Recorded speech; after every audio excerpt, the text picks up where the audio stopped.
Hello guys, in today's video I'm going to show you how to remove site title and how to hide it from your WordPress post or page. This tutorial will be quick and simple, so make sure to subscribe to this channel and leave a like on this video if you will find this guide useful. Now you want to go ahead to your WordPress and go to your plugins and add a new plugin. After that, you're going to search for the plugin title remover. You can go ahead and use any of these. I'm just going to choose the one which has a lot of installations, so maybe this one.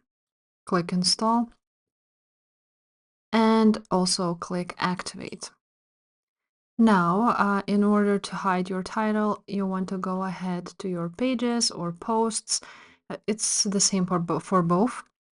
I'm just going to go ahead to the sample page and click edit.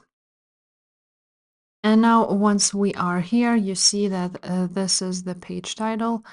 Now you want to scroll down until you see hide title option, and you want to click the check mark basically here at the bottom on the right corner.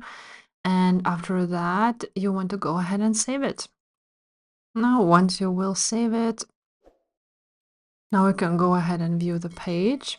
And as you can see, the site title is now removed. So if this video was helpful, make sure to subscribe, and I will see you next time. Bye.